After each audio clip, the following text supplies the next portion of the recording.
session of the day today. Today we'll be discussing or taking a reality check on what it takes to successfully solarize, discussing policy and regulatory perspectives from around the world. I'm particularly delighted that we're having this conversation today, which is the Energy Day of the COP week, because solar is one of the world's cleanest energy resources and is a good resource in trying to decarbonize our environment. And it has actually become an exceptionally effective means of making our energy sources more climate friendly and sustainable. So, this session, which is organized together with the World Bank, will aim to delve into an in depth discuss of what it takes to actually solarize, looking at the policy and regulatory perspective in adopting solar energy in the various regions. The ISA understands the fundamental role of having the right policy and regulatory environment to catalyze this development. And for this reason, we have developed the Regulatory Support Initiative, working to provide our member states with the relevant technical assistance to drive um, and address regulatory impediments in solar energy in their various countries. So, some of these activities we've already commenced in a couple of countries, including Uganda, Nigeria, Bhutan, Fiji, and a host of other ones coming up, Samoa and Grenada. And we are having these difficult conversations with the regulators and trying to provide them with a technical assistance that they require. The World Bank has also released a report titled Reality Check Lessons from 25 Policies Advancing a Low Carbon Future. So, this report analyzes policy regulatory interventions across various sectors, across countries globally, and it discussed these interventions that have not only helped to reduce carbon emissions, but have also simultaneously fostered economic development. So, we are delighted to be having this conversation today and discussing what the fundamentals to each ISA support initiative should be focusing on in helping its members navigate their regulatory landscape. I will, at this point, wish to welcome our guest speaker, who will be given the opening address. He is a seasoned regulator who is a former chairman of the Uttar Pradesh Electricity Regulatory Commission. So, for some of us that don't know, Uttar Pradesh is a district in India that has recorded immense success in increasing energy access using solar. He is also the former Secretary General of Rajya Sabha, Parliament of India, and currently a board member of JSW Energy Limited. He's also the president of All India Institute of Medical Sciences. He's the former secretary to the Government of India, member Governing Council, Institute of Directors, New Delhi, and the founder of India Office International Union for Conservation of Nature. He has held several key positions in the government of Uttar Pradesh and government of India, and has been the chairman of the High Power Committee formed by the Supreme Court of India for proper placement of personnel. So, ladies and gentlemen, please join me to welcome Mr. Dish Deepak Verma to deliver the opening remarks for the session. Thank you.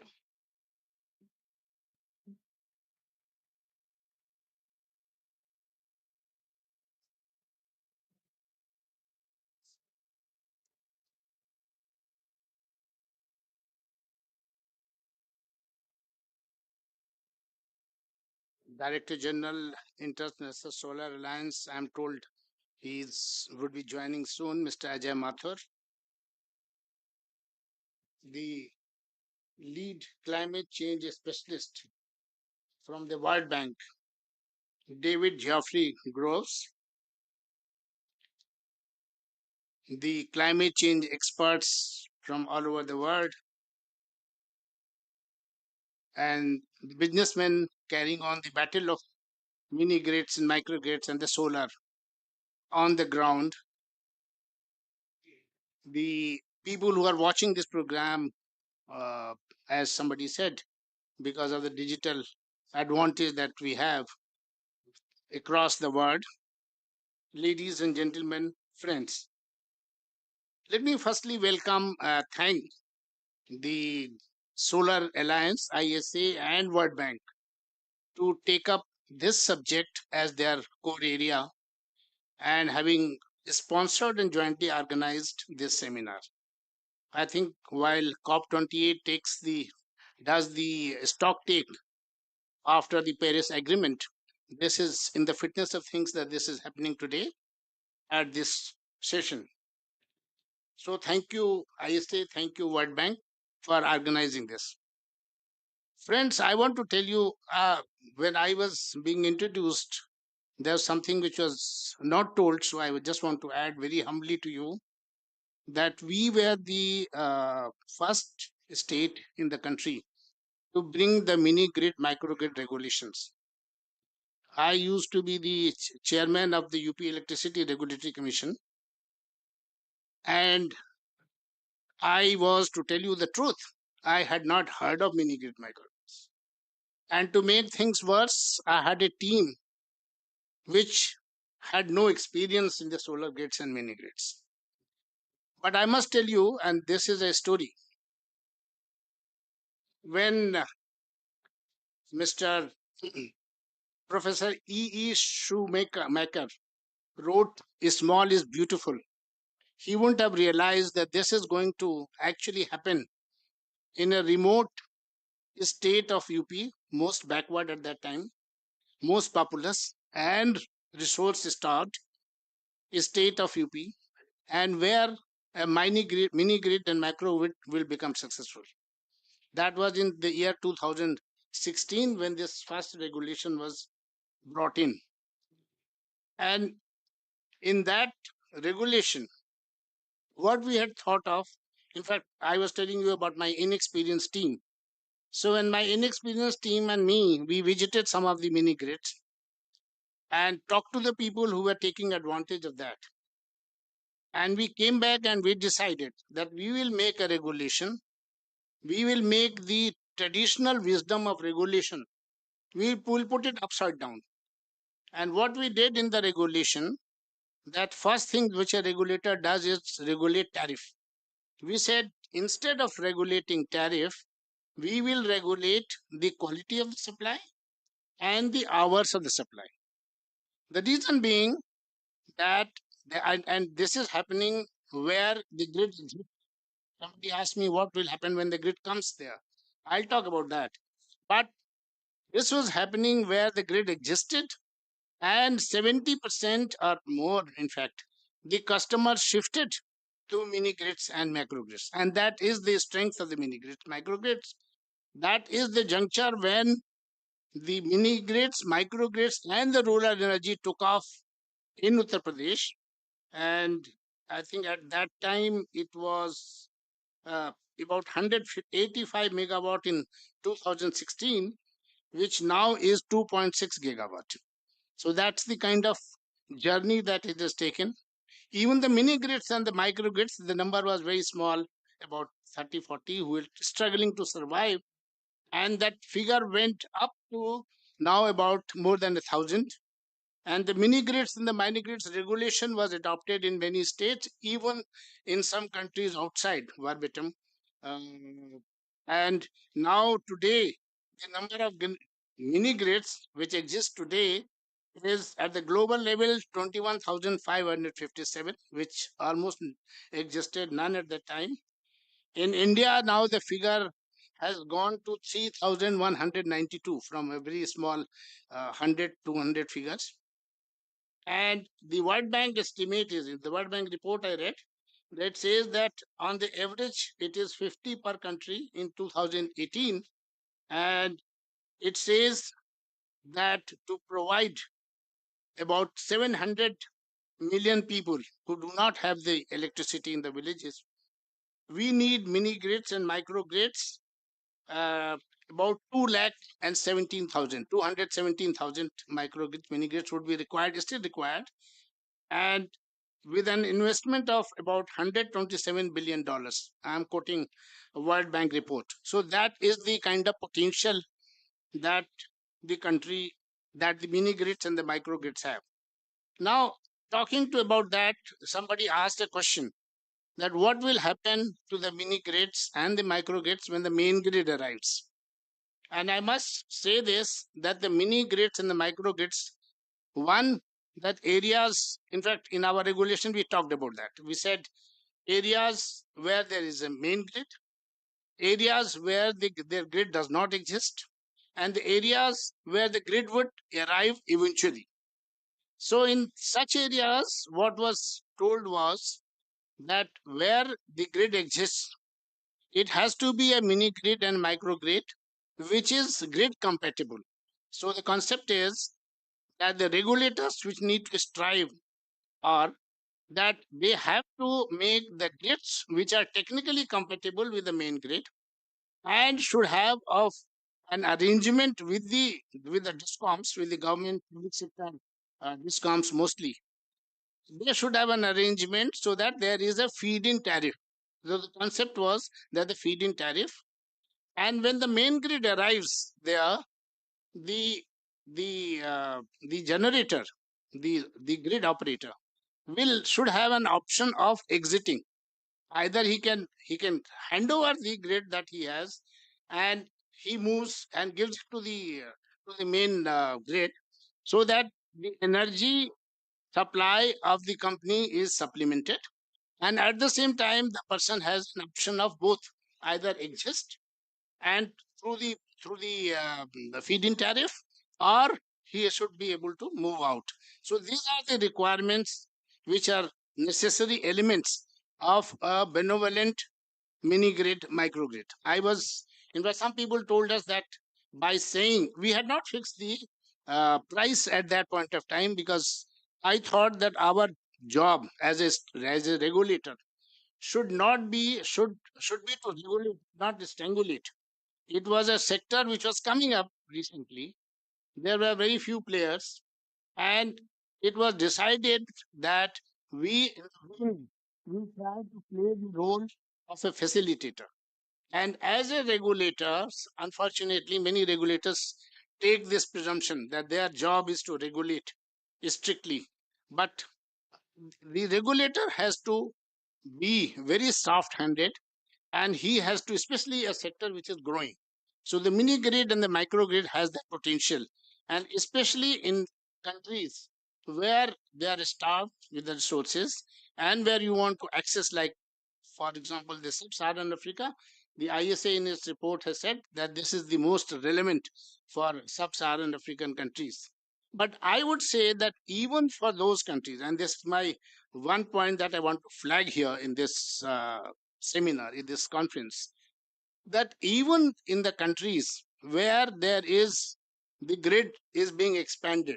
In fact, I had suggested to my country also, in my country also at that point of time, but unfortunately I had moved out of power sector, went to the Rajya Sabha, and at that time I had said that the mini grid and the main grid has to exist, should coexist, and the advantages are that the through mini grid you get the last mile connectivity with much lesser cost, which for a main grid to reach that place will be prohibitive.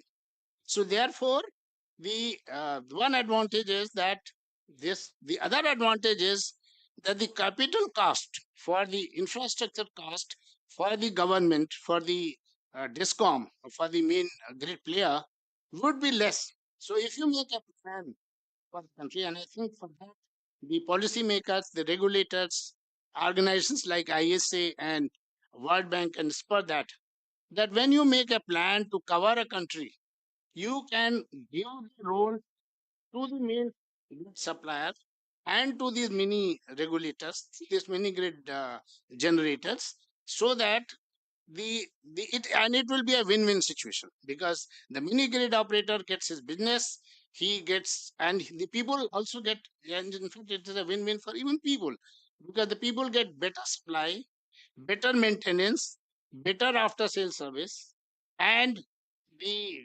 discom, in fact, he gains in the sense that he does not have to spend that much of money, because many countries are taking this plea that we want to make universal electrification, but the initial electrification need not be done only by the public sector. It has to be or by the main grid. It has to be supplemented with the main grid and the mini grids. But the issues are, as I said in the beginning, because I have only 5 minutes, so I'll just mention a few points which uh, which I'll just like to say this. One is that I said that integrate with country's overall power generation scheme and grid expansion plan. So with that, when you expand, then you decide that this is the area how we go, and this is the last mile connectivity which we'll give it to the mini grids and the microgrids. The other issue is that, of course, as this is true not only of the mini grids and microgrids, it is true of the solar sector as well, that which we did not pay attention in the initially, but now every government is now concentrating on that, are the issues of battery storage, which has to be given emphasis.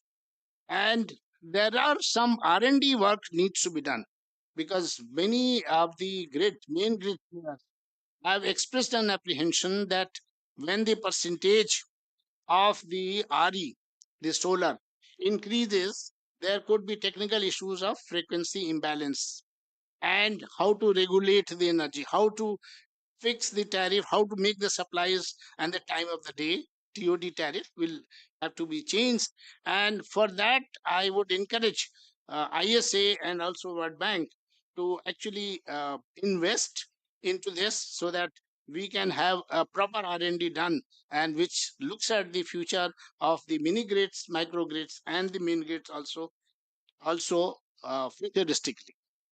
Finally, I would like to make some comments, and I hope that the regulators all across in India and world over will look into this, because this is a nascent sector. So you need encouragement for that sector.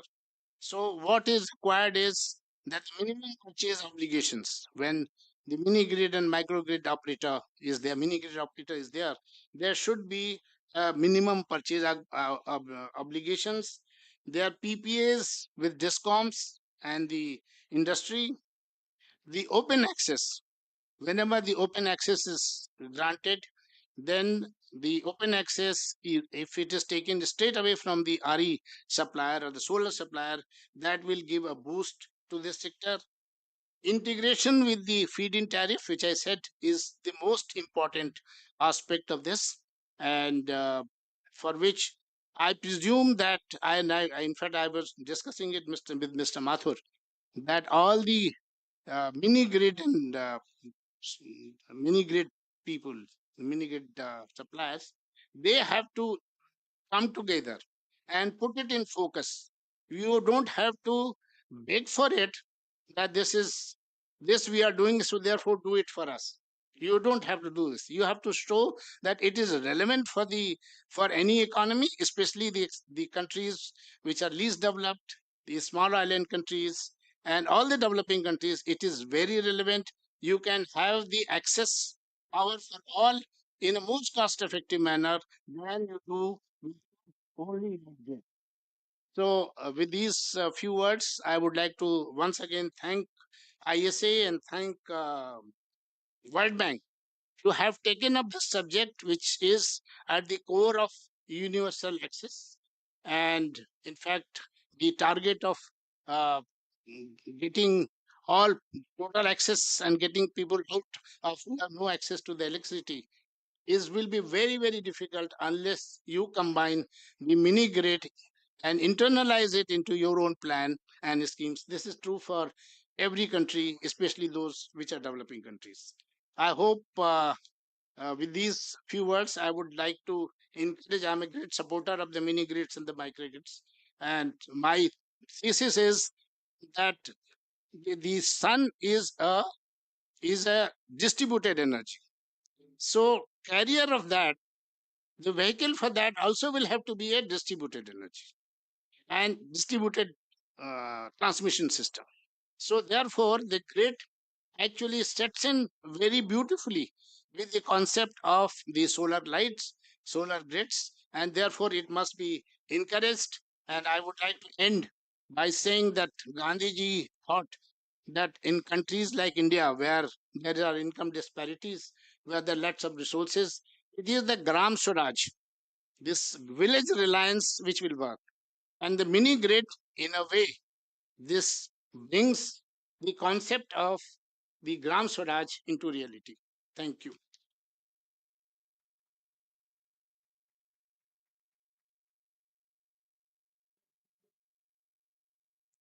Many, many thanks, Mr. Verma, for those very insightful remarks. Your kind remarks succinctly put together the reason that ISA is working to ensure that we help countries establish the right regulatory frameworks that can stimulate the solar market in so many places. Thank you so much. I'll now invite Mr. David Groves to give the special address and present the reality check report. David Groves is the lead climate change specialist in the World Bank's Climate Finance and Economics Unit. He co heads the World Bank's Global Program on Long Term Low Emissions Development Strategies and provides analytical guidance for the World Bank's country climate and development reports. The floor is all yours, David.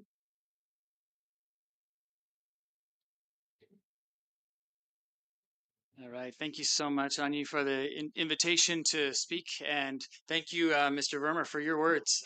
They're really, it's a great introduction to the topic, which for me is to introduce a new report. Let me see if I can figure out how to advance the slides. Oh, there we go.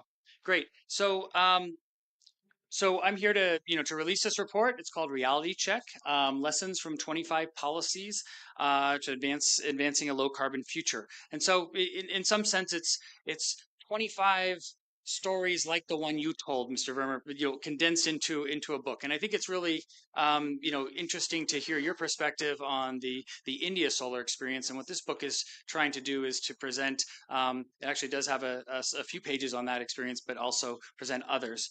So let me make sure I can advance the slides. Oh, there we go. Just to kick off, my introduction to the book, just to remind us of all of what we know, that despite 70 different countries with net zero pledges, we're still really not on track to reducing emissions to avoid warming, above 1.5 degrees C or even 2 degrees C. So really, we're looking for many more policies, decarbonization policies, to be implemented in the coming years.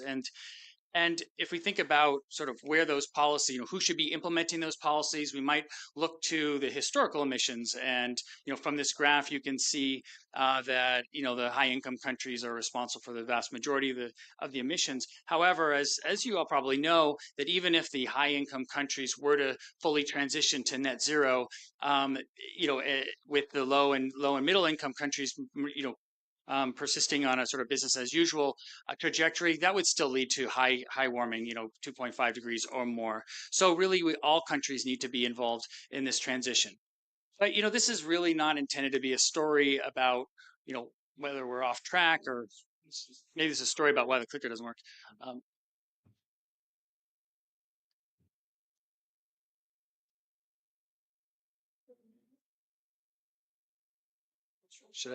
can I just advance it? Okay. Okay, great.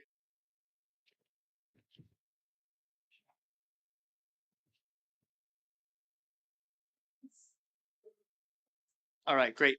So rather than this, rather than focusing on sort of the challenges and whether or not we're meeting our ambitions, this report is really about success stories, and looking at countries where that have enacted policies that have been effective at making progress towards reducing emissions. And this graph here, this chart really shows sort of the why this is so important to identify policies that are working now, and so that we can replicate them. Because what this is showing is that on the left you see the representation of the different blocks are policies in. Oh, can you go back, please?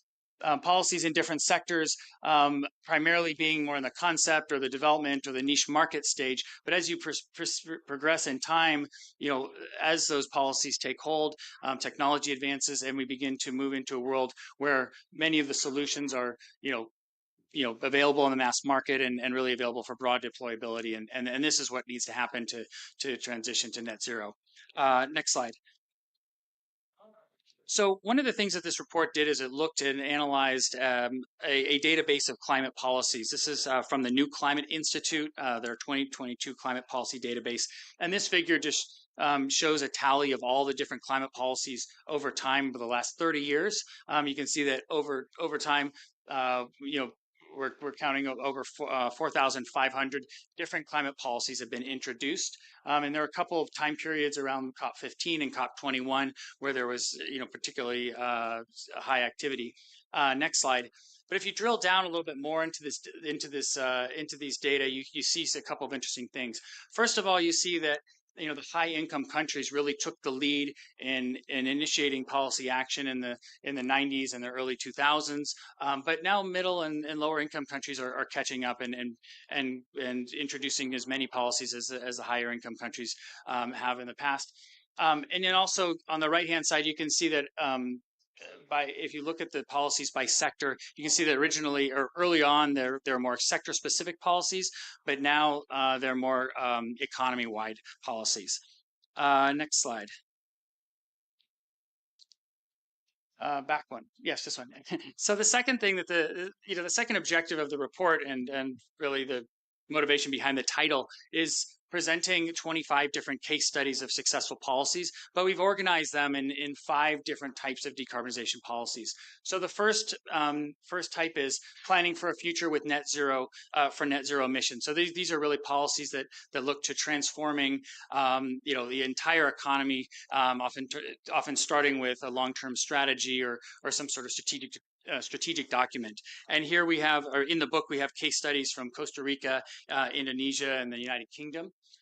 The second category is around getting the prices right. So this is really addressing the policies that address reforming prices and taxes, incentivizing decarbonization, instituting emissions trading schemes or carbon prices. And then in our 25 case studies, we have one on China's ETS, Egypt energy subsidy reform, EU carbon border adjustment mechanism, and Canada's carbon tax. The third category is our largest category, and this is really policies that are focused more on specific sector transitions, and maybe this is most relevant to this discussion on solar.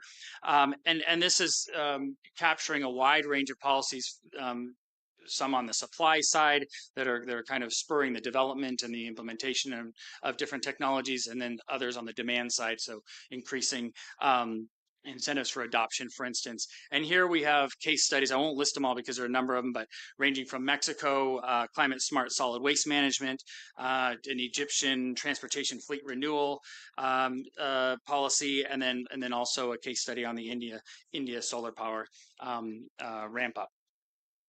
Next slide. Oh no, I'm sorry. Sorry, backwards.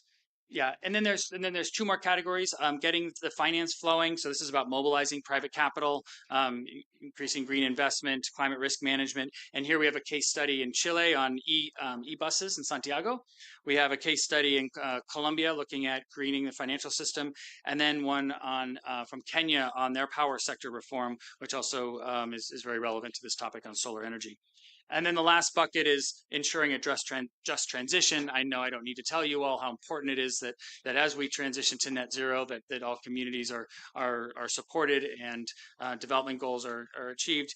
And here we have 2 case studies, one in South Africa and another in the EU on coal sector drawdown or coal exit.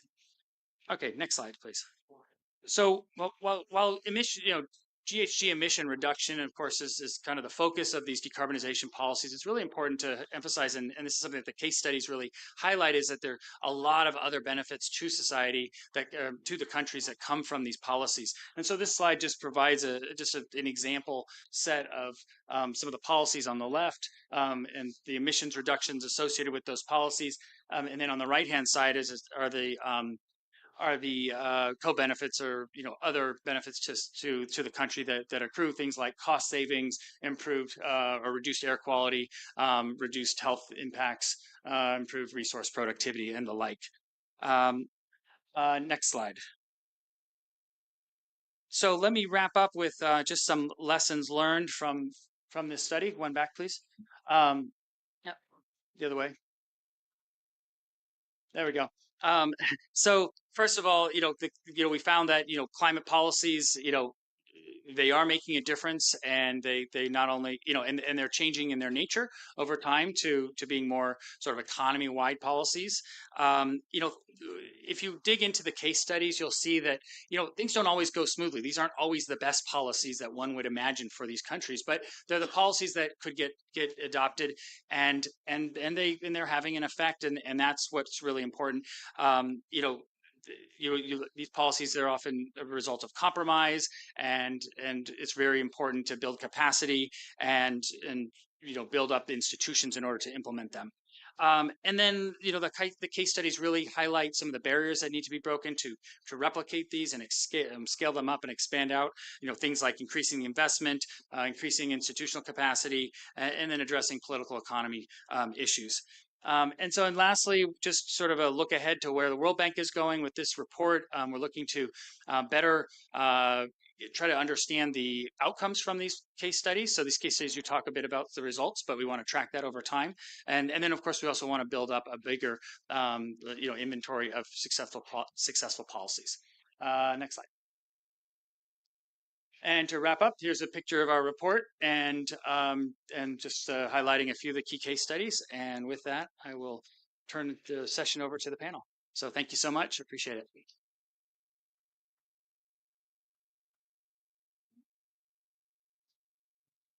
Thank you very much, David, for that very expository presentation.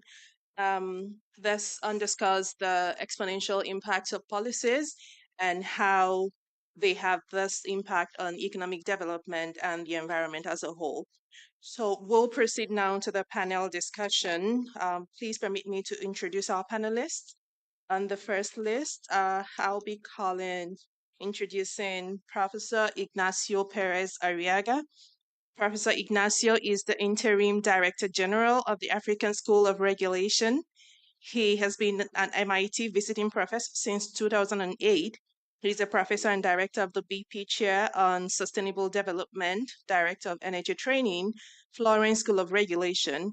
He has been a member of the board of the Spanish Electricity Regulatory Commission and the Single Electricity Market Committee in Ireland.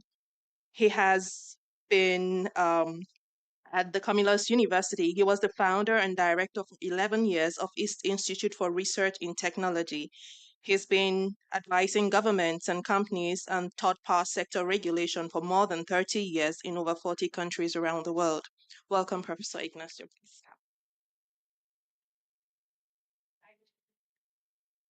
Next is Ms. Vibhuti Garg.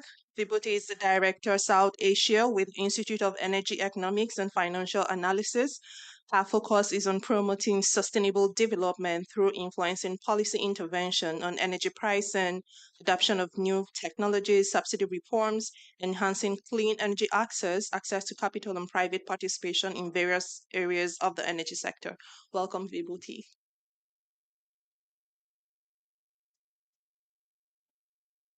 I'd like to introduce Mr. Mungai Kihara. Mr. Mungai is the Principal Renewable Energy Officer at the Ministry of Energy and Petroleum in the Renewable Energy Directorate, Kenya. Mungai's areas of focus are on wind and solar power development, feed-in tariffs policy, energy planning, and renewable energy mini grids. Welcome, Mr. Mungai. Next, I'd like to welcome Mr. William Brent. Mr. Williams is the Chief Marketing Officer, CMO at Hux Power Systems, the leading net zero energy company serving rural Africa and Asia, and operator of the largest fleet of community solar mini grids. Welcome, William. Next, I'd like to welcome Mr. Lakwa Kukoyi. Mr. Lakwa is the Managing Partner at Detail Commercial Solicitors and leads the firm's energy infrastructure and power practice. Her professional experience spans energy project development and finance. She's one of the leading energy lawyers in Nigeria, having advised government agencies, regulators, and institutional investors in various fields. Next, I'd like to welcome Mr. Baru Oljira Debel. Mr. Baru is the Director, Electricity Sector Regulation at the Ethiopian Petroleum and Energy Authority. He is a former board member of the Ethiopian Energy Authority board of directors and has more than 10 years of experience in electricity and energy sector regulation. Mr. Barrow, welcome.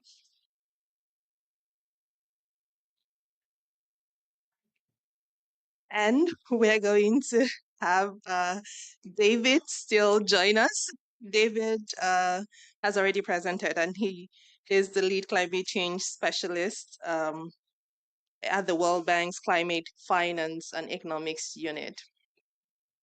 Thank you. Thank you so much to our panelists, and we'll definitely have Mr. Verma sitting in the audience, and will still be participating and contributing while we discuss. So, at this panel, we are looking to identify critical areas where regulations are needed to drive energy access and transition. And this COP is all about action. We are looking to identify specificity when we're talking about regulatory frameworks. What do we mean by enabling frameworks? And that takes me first to Professor Ignacio. So, you have been a regulator for decades now. You understand the steering well. You've advised so many governments. When we're discussing the term enabling regulatory framework, it can sometimes be a bit confusing for certain stakeholders and regulators because every country sitting here has its own set of frameworks, set of regulations. I'm sure no hands will be up if we say who doesn't have one, but what are some of those salient features when we're talking about a pro-investment legal framework that mini grid that can help solar, mini grids, utility scale grow and expand in some of these African countries and Southeast Asia countries as well? Well, hello everyone. And well, it is very interesting that you mentioned India because I think that what I have learned about mini grids and regulation of off grid has been basically in India during a number of years that I was visiting and learning from, because India is a cradle uh, of many regulatory initiatives. Okay, so we have to deploy a lot of renewables, and solar is the king. So regulation can do a number of things to help that massive deployment. Uh, One of the things that the regulation can do is to remove regulatory um, limits, regulatory barriers that regulation has created. Something that regulation can do is to promote with some positive initiatives that the deployment happens, accelerates. And regulation should avoid doing things trying to promote renewables that actually are harmful. So, fearing or suspecting that you would be asking me something like that, I have prepared a list of the three blocks, right? So I will go through my list. And in my list, the first block is the things that regulation could do to remove the barriers that regulation has created. And some of them are quite obvious. So one is the subsidies. This is more policy than regulation, subsidies to fossil fuels. So when you have subsidies to fossil fuels and some solar with batteries tries to compete to displace CNI customers that are using a diesel generator, if the diesel generator is subsidized, obviously it is more difficult, right? And and also for yeah, so I think I will not go into details because otherwise my list is very long. There are administrative requirements that are uh, unnecessarily complex. And I'm talking about getting licenses, obtaining permits, environmental studies, long appeal processes, delays in grid connection. All these things have to be streamlined and have to be facilitated because in many cases that includes delays in the deployment of solar in many different ways. It is not only solar at utility level, it's also solar at residential level, because just to get the connection and the right meter for all that, it is well, it takes a long time. Sometimes it is the company doesn't want to facilitate that, and it takes a large amount of time, right? So I'll move to the second block. So the second block is things that regulation could do to accelerate the deployment of solar.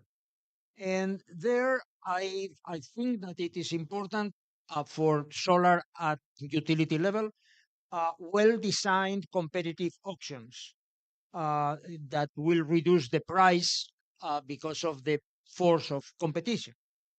Also, in these auctions, the design of the contracts. I cannot go into details. When I teach regulation, I devote one class to talk about um, contracts for differences. So the beauty of some types of contracts that allow the generator to to perceive and to react to the market prices, and at the same time to be hedged for a certain amount of power that could produce, and that is something that is to be recommended, but it is not widely used. So another thing is that in many cases, um, and again, well, I'm talking about both solar residential or any level, but this is mostly at utility level. Um, that production of solar is curtailed, or they have to wait for long lines to be installed because of a number of, again, administrative problems that could be removed. But this is because of lack of adequate network, both at distribution level and at transmission level. So, in many cases, the deployment of large volumes of solar and also wind, um, l- large hydro plants, is not possible because you don't have the grid, or the grid at distribution level is not reliable enough, and therefore there is risk in investing in power plants that will not be able to produce because they will have to be curtailed because there is more generation than what the grid is able to evacuate. And this is a regulatory problem, particularly at transmission level, a very serious one. I am the director of this African School of Regulation, so I'm more focused in Africa. In Africa, the investment in private investment in transmission is zero in 50 something countries.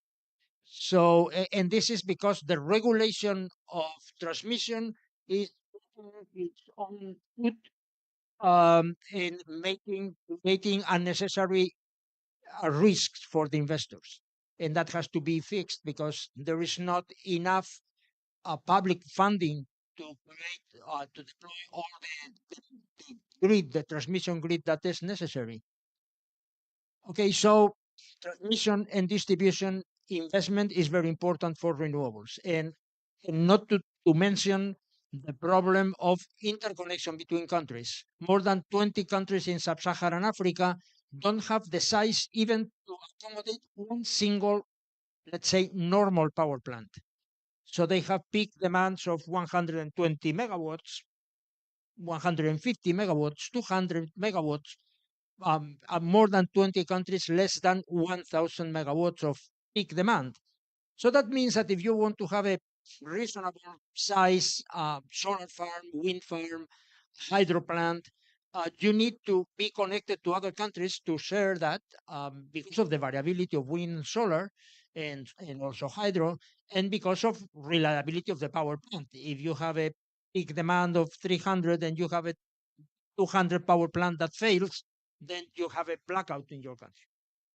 Okay, then you need to facilitate the participation of solar power plants in the wholesale trade. I would not say markets because in many countries markets do not exist, but trade with other demands in the country and trade with other countries.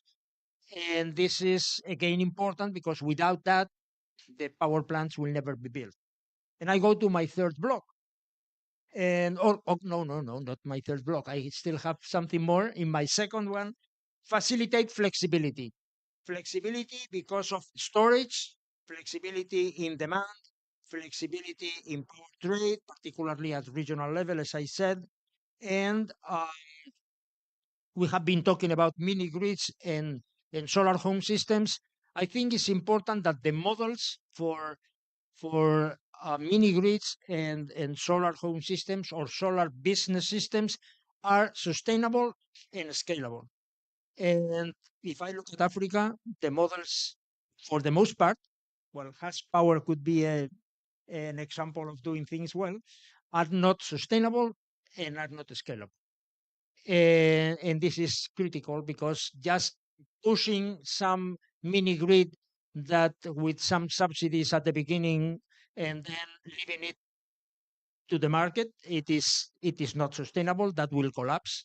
And leaving it to the market, and in that I don't fully agree with some statement before, is that you will never get universal access if you leave solar home systems and mini grids to the market, because there are places poor and far away where nobody wants to go, and without regulation, without regulated tariffs and regulated subsidies, that will never happen. And I finish with the third block, which is what new regulation should not do.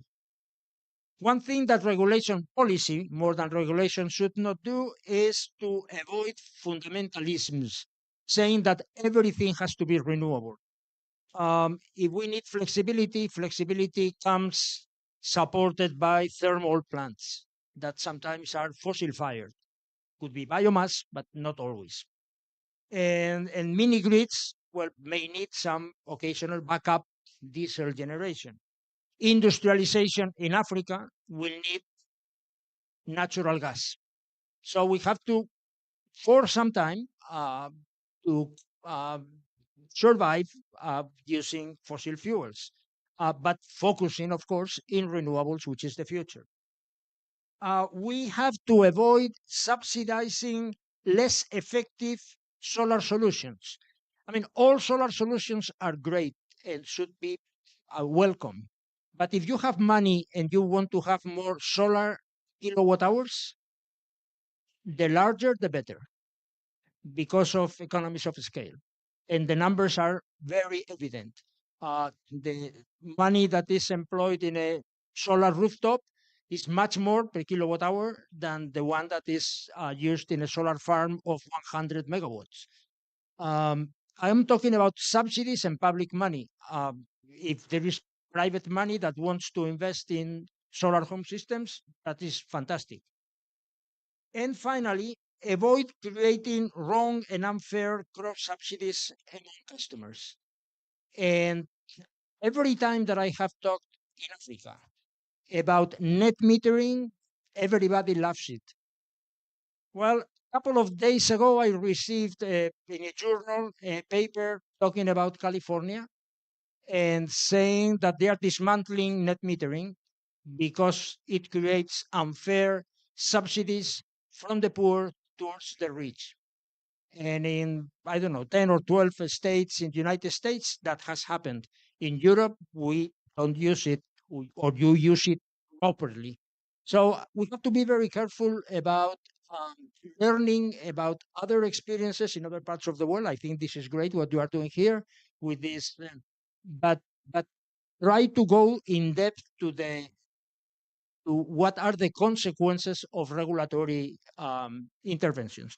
And for that, what is very important is to have capacity building. Capacity building is necessary, and this is why we have this African School of Regulation. Thank you, and sorry if I have been too long. Thank you very much, Ignacio. Thank you. That was really insightful. So Vibhuti, I'll move to you now. India has recorded tremendous success with solar energy. What would you say were some of those key regulations that help to promote the solar success in India? Like specific, I know that Mr. Verma is still going to talk about the Uttar Pradesh, but there are some other ones that helped. Can you discuss? Um, as you rightly said, India has shown a remarkable progress in terms of its solar deployment. We are the fourth largest country with renewable energy deployment, and also particularly for wind and solar. Also, we stand at fourth level as per the latest REN 21 report. So we definitely, conducive policies had played a very massive role in the success that we are seeing now. And this growth trajectory is further increasing. So, 2010, we just had 80 megawatt in the country, but now we can boast about more than 72 gigawatt of solar deployment. And this growth has happened in a very short span of time. And some of the schemes that the government came out with were the fiscal measures, as well as, the policy measures, and more importantly, some of the tax exemptions, which played a critical role. So government came out with lot many schemes like solar park scheme, and the solar mission, which had set up huge target, which was unthinkable at that point of time. Having 100 gigawatt of solar by 2022 played a big role in creating that demand side push that was required. That created some visibility in terms of what our targets look like. And that was further drilled down at a state level. So we had every state had renewable purchase obligation, which now had further been increased till 2030. So that didn't mean that once those states achieved it, we stopped there. Given the huge potential that exists in the country, we have now revised our renewable purchase obligations till 2030. And that played a very, very critical role in creating a demand side push from the state distribution companies who were struggling in terms of their financial health, and they were not ready to buy expensive renewable energy, and especially solar, which was like 4 to 5 times the price that we are seeing now.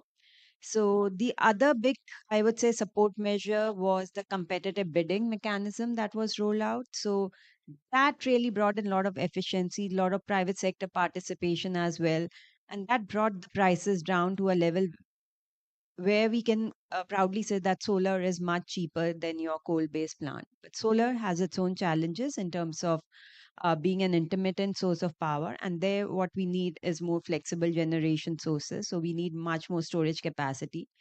Recognizing that, given that the share of renewable energy is increasing in generation, so far India was able to manage integration of renewable well, but now transmission infrastructure also and the distribution infrastructure to absorb and integrate that power also needs to expand a lot. So I think that's where now the focus has been. CEA, the Central Electricity Authority, came out with a plan of expanding the transmission infrastructure where we can deploy and integrate 500 gigawatt of non-fossil fuel energy by 2030. So I think now the transmission is also becoming a big focus area, because if we really have to ensure renewable energy deployment, we need smarter grids for it to integrate it better. So that's one. Another thing, I would say the markets have also played a critical role. So India uh, came up with renewable energy certificates, which not only give another revenue stream for a lot of developers to trade that excess electricity and earn money from the REC market, which is the renewable energy certificate. Now we also have on the power markets, specialized products for trading of renewable energy, which again give a lot of incentive to build more and more renewable energy, because you can now trade excess energy on power exchange. So we have special tagging being done. So we have green term ahead market as well, which kind of again incentivizes a lot of developer to look beyond the distribution companies in India, which are, as I said, at times are not demanding that power, but there's a parallel market that exists from the CNI consumer, which is the commercial and industrial consumers who have much higher capacity to pay for such power. And then you also, the government rolled out green open access rules. So which was again a path breaking in terms of allowing a lot of consumers to buy renewable energy through open access route and not necessarily rely on distribution companies. So I think that's another key policy area which has worked, which is now working very well. Apart from that, I would say there are a lot of government support schemes that came, which again, and during the initial years, played a much critical role for putting that. So we had also like a scheme called Kusum, which is to promote more solar irrigation in the country. We had targets for solar rooftop policy, and their state played a very active role. So some states have very, very progressive policies in terms of net metering, which again help them to supply excess power in the grid and earn money. Some states have come up to promote more solar, again, agriculture. So some states have been more progressive. Say, for example, Andhra Pradesh and Rajasthan have been doing extremely well to promote solar irrigation. Then you also have states like Gujarat and Telangana who have facilitated acquisition of land, so at very subsidized rates, so that really facilitated setting up big solar parks. So there have been a lot of national level incentives, but states have also been incentivizing quite a few things in terms of concessional land, in terms of net metering policy, because electricity is a concurrent subject. So while center gives direction, but it's up to the states to adopt. So that's where a lot of policy support, fiscal measures. Now, the way India is looking at is backward integration. So there's a lot of support being given in terms of viability gap funding for setting up domestic manufacturing in the country, and that is also giving a big boost to overall renewable energy deployment. So yeah, there are lot many other things, but to name a few drivers on the policy side that have acted well. So these are some of them. Excellent. Thank you so much, Vibhuti. That was very insightful. If I may go across the room to Mr. Verma, there has been mention about some of the physical measures that has been put in place to midwife, especially solar, at these initial stages. Would you care to explain more with these fiscal measures on the consumer side or at the whether at the demand or the supply side? How can you advise that that can be structured in an emerging market? Thank you. I guess Vibhuti has covered it very extensively, all the measures that have been taken. And as she said very correctly, when these targets were fixed by the Honorable Prime Minister, at some time, most of the people who are working in that sector, the ministers, the bureaucrats, thought it was impossible. But it happened and it did take place. What I definitely wish to say that the the issue of the transmission is a very important factor because we have we are not looking at it that when the solars come up in a big way and there is an intermittent supply available to you, how you can make the best use of it. The best use is that so you have to have an integrated you have to have an integrated policy in which whatever is the surplus production, that one is that the production should not be stopped because there is no demand just now. So the demand and the supply management and the management through the harnessing the source of energy, which is sun in this case, and then harmonizing it with the current power ecosystem, that is a question which will need to be addressed. And I think as a policymaker, as regulators, somehow we are not addressing that problem as to what will eventually happen. Suppose all the solar, many entrepreneurs come up and many customers agree to buy the solar power. CNI believes that it should be done. But what will happen? Are we going to replace the grids with another solar grid which will be supplying? So that is why somehow I keep insisting on the decentralized energy distribution and transmission because that is what it will work. Otherwise, you are creating another system in which the solar is being generated, big solar generators are having at different places. Then the question will be how do you do the wheeling? That wheeling will have to be a very difficult process in which you synthesize it with the main grid suppliers and also decide how to have this energy which is being produced through the solar through the other RE means also. how will it be actually synthesized into our own total ecosystem so that the customer gets the benefit, the CNI gets the benefit? So that I think is the point that I wish to make. Great. Thank you. I'll move a bit quickly to Dalakwa now. So the Nigeria mini grid sector has grown remarkably in the past few years, and this has been attributable to the Nigeria mini grid policy, which though is not perfect, but has been able to aid growth in this sector for quite a while. Can you discuss some of those fundamental provisions that help to promote mini grids in Nigeria at this point? Thank you. And thank you, ISA, for the opportunity.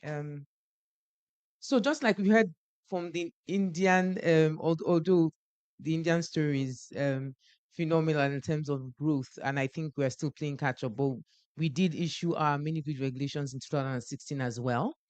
And in terms of its distinguishing factors, I think in terms of the objective, first of all, it's also to ensure that underserved and unserved customers actually, get access.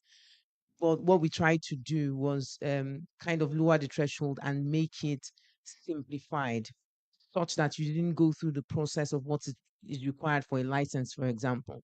And you even have a voluntary system where if you were actually doing mini grids below 100 kilowatts, it was just voluntary registration. So it's a threshold, an upper threshold of 1 megawatt, and you could have an isolated mini grid, which is where there is no distribution infrastructure at all, or where it's close but is not there, is not quite there, or you could have an interconnected mini grid, which is within where you have a disk. When we first started, you'd find that most developers actually just stayed under the 100 kilowatts because they didn't want regulation, and with the cost and process it just seemed easy, but that didn't really help scale. We've had much more skill because we've had much more institutions, DFIs come into the space, to kind of incentivize. And I think it goes to Professor Ignatius very well delivered, presentation where he's really spoken for us in terms of where subsidies should start and where they should stop. Because whilst it has helped, we are still constrained about scale. And when we say scale, is really scaling such that we have more sustainable projects, and so that we have more projects growing and are more sustainable and create more demand. But in terms of other features, it also has standardized contracts. So when you talk about process and cost, at least from that perspective, you don't have to reinvent the wheel. The regulation actually has standardized contracts that you can use as a basis. It also, in terms of regulation, tries to be simplified in terms of what your compliance requirements should be. Even though if you are interconnected or you plan to be interconnected, you'd have to meet certain requirements so that you are grid compliant, but it's not really hard. In terms of the permit process, it's about a month. And one of the things that has been done is you actually can apply online. So it's enabled by technology. Um, what in taking that forward, of course, it hasn't always worked that you get it in 1 month, but I think close to if you are getting a permit and your usual registration is just a registration. In terms of grid extension rights, it actually does provide for grid extension. It provides for some kind of compensation or the ability for the mini grid operator to actually become an interconnected mini grid, which means that you actually get into the grid. You get integrated into the grid. So that's a choice. But the initial view of the project developers was that it was cannibalism, so they try to stay away. But I think, as Mr. Verma very well said, the future is actually that integration. How we're actually going to scale is for the discos to actually collaborate more. And I think that we are inching close to that. I think we've gotten over the hump of the discos being protectionist. and the developers, running away. In terms of tariffs, is not so regulated, is cost reflective, but there's a tariff methodology that has been set out that you can kind of plug and play. So there's been a lot of development work that has gone into mini grids. The development institutions really have put in a lot of effort, and I've been privileged to be part of that, process. And so you can either do that, use the MITRE methodology, particularly if you are looking to get compensation, or you can also reach an agreement with the community as long as 60% of the community um, agree. And I've talked about simplified licensing regime. There's also been reiterations. There's been a consultation paper that the regulator has put out to kind of deal with some of the lessons learned. And one of them is to be able to then have licenses or permits for portfolio mini grids, because we find now that this institutional money going into the mini grids. Banks are even now looking at mini grids. So we are actually doing transactions in which we are seeing, in fact, we are seeing capital markets. You're actually seeing investment on capital markets, not the main, not yet the main one, but more the smaller markets. And we hope that it will actually get to our main stock exchange. So you are seeing those, and because of those, of course, you need skill and you need more portfolios. So the ability to be able to have portfolios of mini grid covered by one permit is being looked at. There's all some of the other thorny issues around trying to ensure that a disco kind of consents that if you are going in that area, they're not going to go there in the next 5 years. What the proposed regulation is proposing is you can have a deemed approval if you don't have a response from a disco. So those are some of the things that have been. So we're learning our lessons. We are moving on. We do still need to scale, and it's very, very, very. We've come a very long way. We still have a huge way to go, particularly with interconnected. We have some interesting models with interconnected communities, but we still have some way to go. Excellent. Thank you so much, Delacqua. Thank you. I will move to William now. William, you've operated both in India and Nigeria, and you can speak to both. I know you have also operated in some not very favorable environments as well. So I'm interested in hearing your insights on some of those challenges that are regulatory in nature that your company have faced, some that have made you withdraw, some that have made you invest. What can you say were some of those? Thank you. Yeah, so there's a lot been covered already. I won't repeat what's been said. I would like to recognize Mr. Verma. I think the policy that you put in place in UP in 2016 actually was the basis, if I understand it correctly, for the policy that was eventually developed in Nigeria. And I think that that's an important point because I think there's a lot of recreating the wheel that happens in regulation and policy. I think that if we can standardize around an agreed upon framework for mini grids, in my case, that would be very welcome development. I think we oftentimes start from scratch and each country does its own thing. For us to scale quickly, the more standardized those policy frameworks, regulatory frameworks can be, the faster we can deploy and enter new markets. So I want to recognize you for that. I think it's really important, and I hope that that trend continues. Um, I also want to just comment briefly on the fact that yeah, the mini grid industry might not be sustainable yet in Nigeria. We're 15 years old compared to centralized grids, which are decades old, and I don't think I can think of many examples of them being sustainable either. So, I just want to recognize that we're a new industry. We're still going through our growing pains, as you do. But the balance sheet of the discoms or discos, whatever you want to call them, have been washed and cleansed multiple times, and that has not resulted in a fundamental shift in the how they function and how they work. So I just want to make that point very clearly that yes, we have work to do, but so does the rest of the energy sector. Um, the last thing I would just say is I would reiterate this point on integration. Um, and I want to call out Nigeria in this case for leading around integrating between the discos that are in Nigeria and the private sector mini grid developers, and really pushing the needle in terms of creating integrated mini grids, so that mini grids are being integrated into the disco concession. This is something that's already happening. We're in the process of finalizing our first agreements in Nigeria. One's already been launched, and I think that's going to be a very, very interesting development to watch, and it's something that I think will be extremely important. And I think, interestingly, it's not happening in India yet. Um, and I think that India and the discoms in India have something to learn from Nigeria in terms of how that integration can actually work and benefit all of the players involved. The last thing I would say is it's not just about policy, it's about politics, and tariffs are the most political thing you can think of in our world. We exited one country in East Africa because tariffs were politicized. And that even if you have a great policy and regulatory framework, it doesn't mean that politics won't intervene.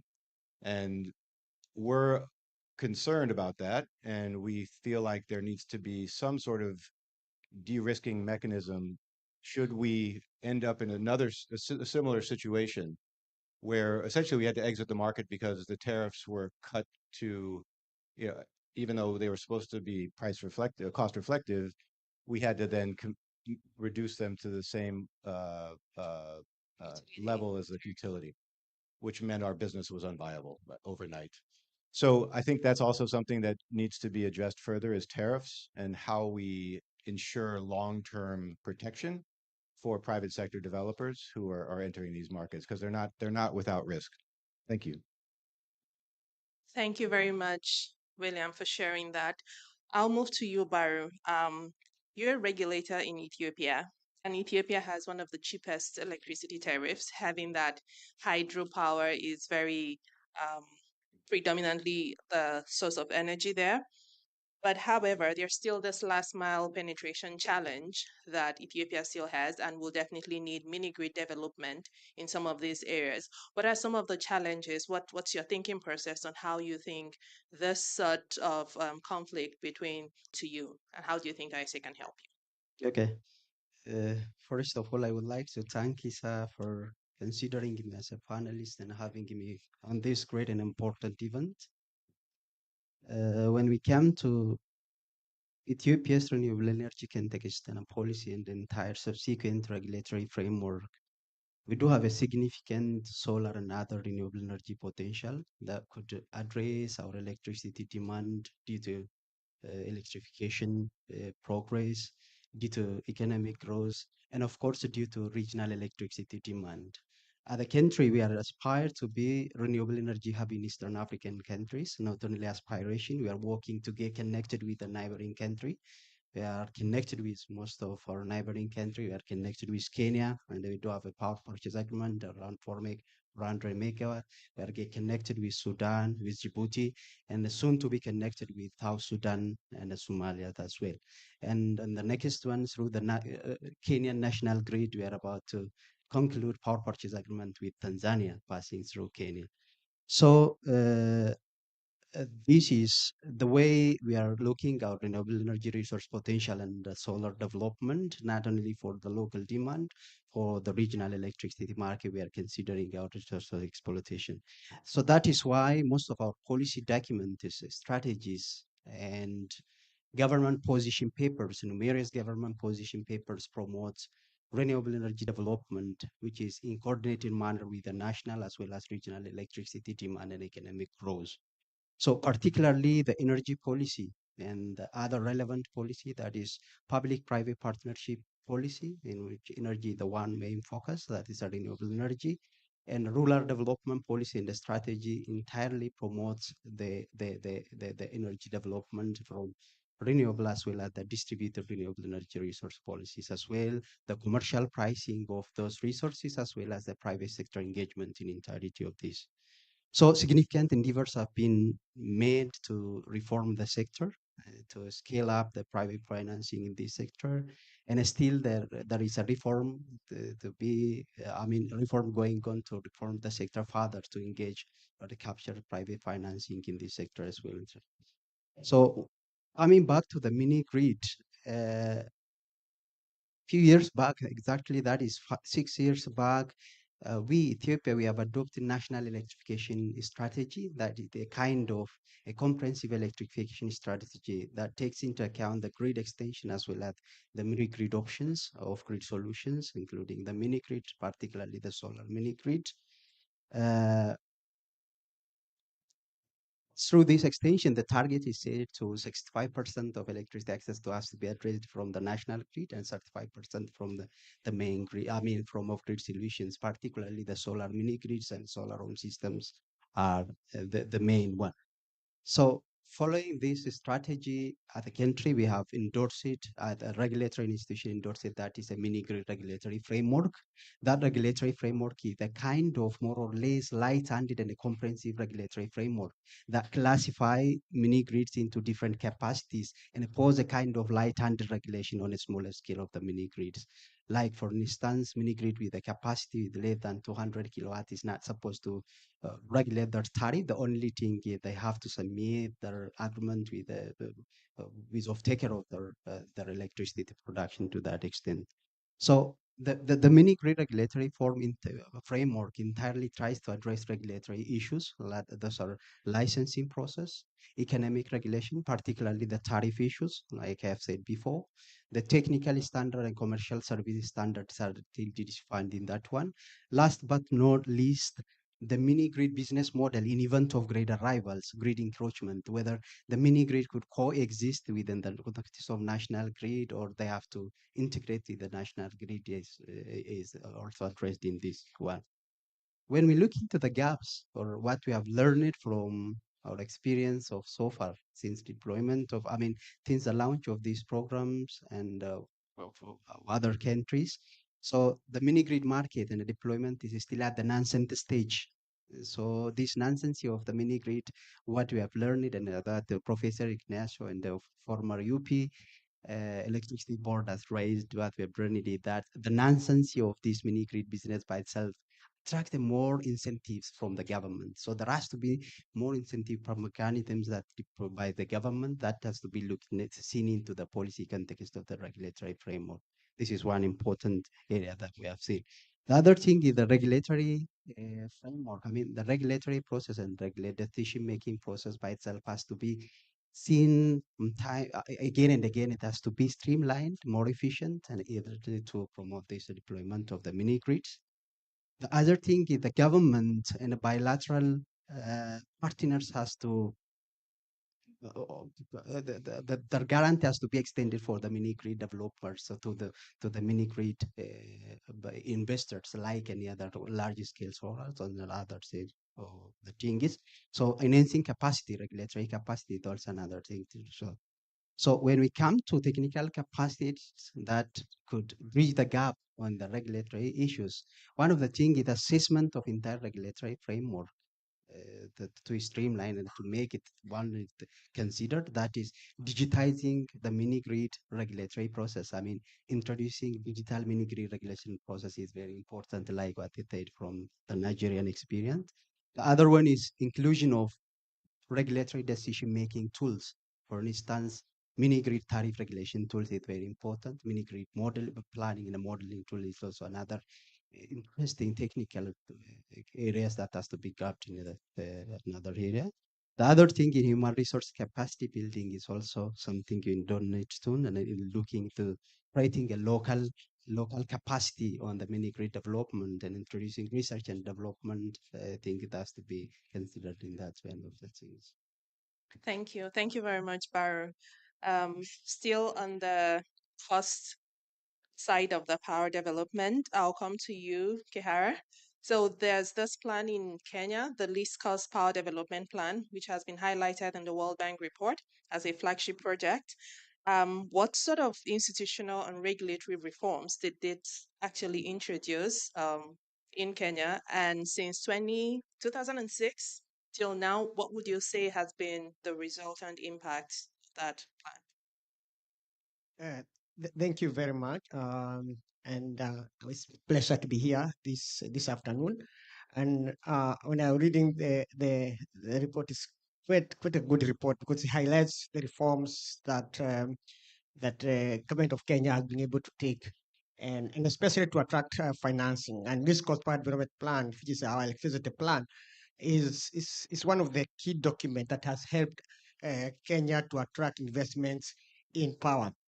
And in that case is goes back in 1990s where we were, as a country, was very much dependent on hydros.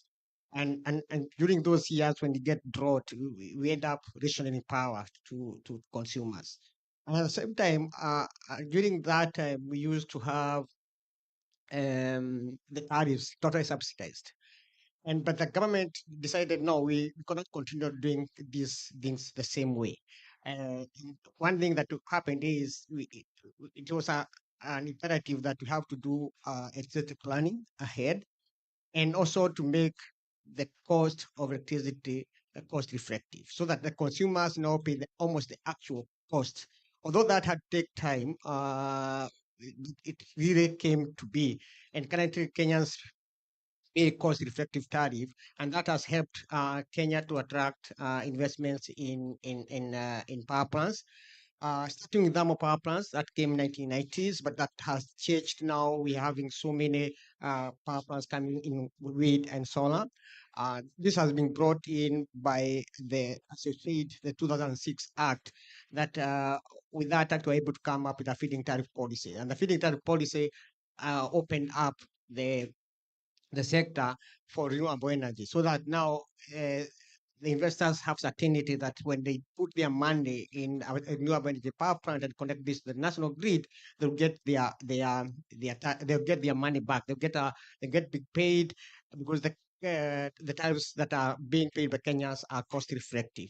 So 2006, and before 2006 we had the energy policies which actually brought in the act of 2006 and really opened up all the sector. And one key area, and it's highlighted in the report, is the geothermal. Kenya is taking a lead in geothermal development, and because of that, in 2006 the government decided it's very risky. It's a very risky business to do exploration, and especially to do the drilling. Sometimes you do the drilling and you're not able to get the steam that you require for a power plant. So in that case, government decided to form a special purpose vehicle, that's the geothermal development company, to take the risk from the investors, so that now the risk is done by the government, and then now the easier part where it's a power plant is done by the private sector. And this has also been brought in on board by having National Treasury bringing the PPP Act, that's Private Public Partnership Act, that also has helped now, gives certainty to investors to put their money in our power system. Thank you. Thank you so much, Kiara. David, will round up with you. So, most of the discussion, the heart of this discussion has been finance. And my question is, currently, we all agree that mini grids need scale in order to be financially viable. But at the moment, a large portion of that finance flows to large experienced companies. How do you think that we can get more equity to the smaller African developers, like indigenous companies, to be able to scale and be more and de-risk it? Sure, thank you. Yeah, I'll try my best to address that question. So, I mean, clearly one of the biggest challenges is the cost of capital in Africa, and just to smaller entities is so much larger, 2 to 3 times. And and if you look at experience and why is that the case? I mean, it's both actual and perceived risk. And so one of the roles that the World Bank can play, and also governments they can play, is to de-risk and provide that capacity, and so for guarantees. And so the World Bank has been doing this for 20 years, and has mobilized over $40 billion in private capital through this mechanism. And it's actually one of the ways that the World Bank is really thinking or trying to scale up finance, figure out ways to that it can better bring in private finance. So the guarantees are obviously concessional. They're addressing the contractual risk, regulatory risk, currency, and also political risk. So having those instruments available is really important. One of the things that we've been doing at the bank is producing country climate and development reports, CCDRs. Many of you may be familiar with them, but they're country by country looks at the development issues through a climate lens, and of course in Africa and elsewhere, energy access is a key development objective. And when you look at the finances, clearly renewable energy and solar are the best ways to address that. And so the CCRs really go into trying to identify what are the barriers to bringing on those solutions, recognizing that it's different in each country. So just wanted to highlight that as a resource. Not all countries have been done, but we've just completed about 42 reports, and our I think actually in another session we're releasing a summary report of the last 20. And then maybe one last thing I'll say is just a pitch for another report. I wasn't involved in the writing, but I think it's relevant. It's called "Unlocking the Energy Transition: Guidelines for Planning Solar Plus Storage Projects," and I believe this was launched in collaboration with you guys last week or so. And there's some events, another event here, and I think that would also bring in this top or address this topic. So maybe I'll stop there. Thank you. Thank you so much. Thank you, David. And I would like to thank all our panelists. And I'll get, okay. Sure, Mr. Verma. Make a brief point. Apart from the mini grids and the microgrids, my thought is that the rooftop solar, we need to.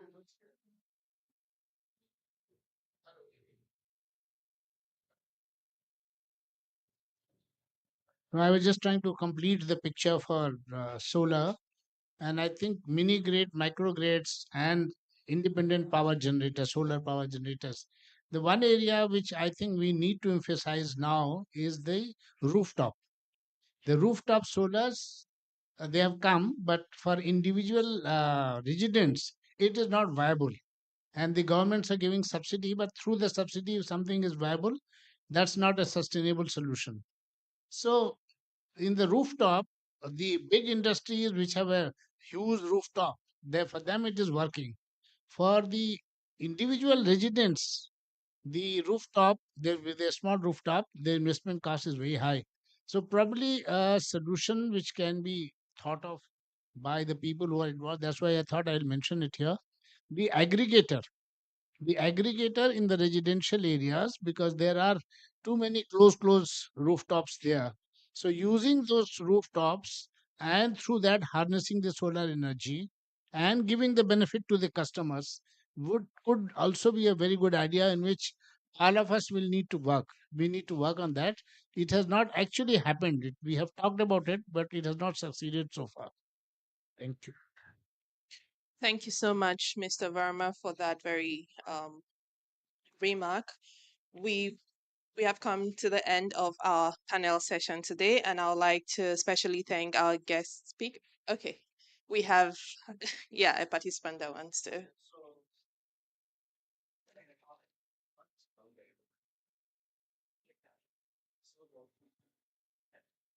Assalamu alaikum, Salam Al Harthi from Oman. I just wanted to know why it didn't so far go through, because now in our government we have subsidiaries for the rooftop panels to support, the government. But so far, I totally agree with him that it's not financially viable. But why the other plan it didn't succeed? What is the reason behind it?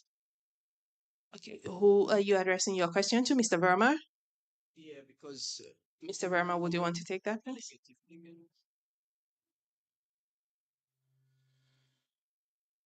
See, if you remember,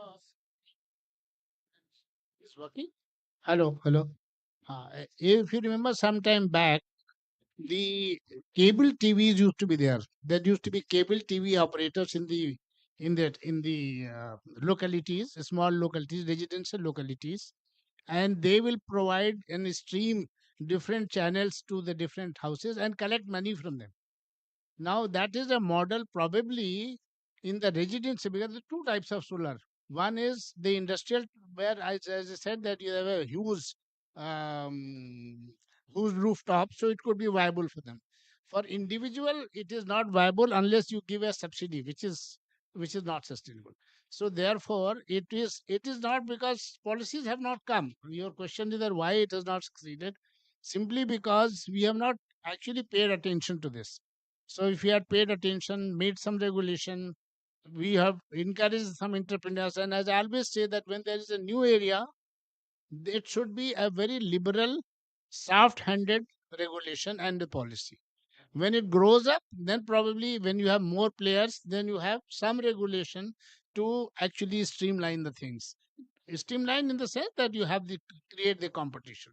So the rooftop solar, in my opinion, it has not happened because as a policy makers, as regulators, as entrepreneurs, we have not paid attention to this. We have only talked about the solar, rooftop solar, and we keep saying that big industries have done it on their house, and the airport has done it on their rooftop, or the stadiums have done it. But imagine you are in a way harnessing a very small percentage of what God gives you free. This is the only area in which your input cost is free. Otherwise, you go to the coal head to have a power sector, power plant to make it viable. You go to the pit head so that it becomes viable, because you want to save on the transmission cost. You want to save on the input cost. Here, the input cost is free. Here, the transmission cost be minimal, and we are not able to harness it completely. So I'm just made it a point that we should be doing this. This is an area which needs to be explored.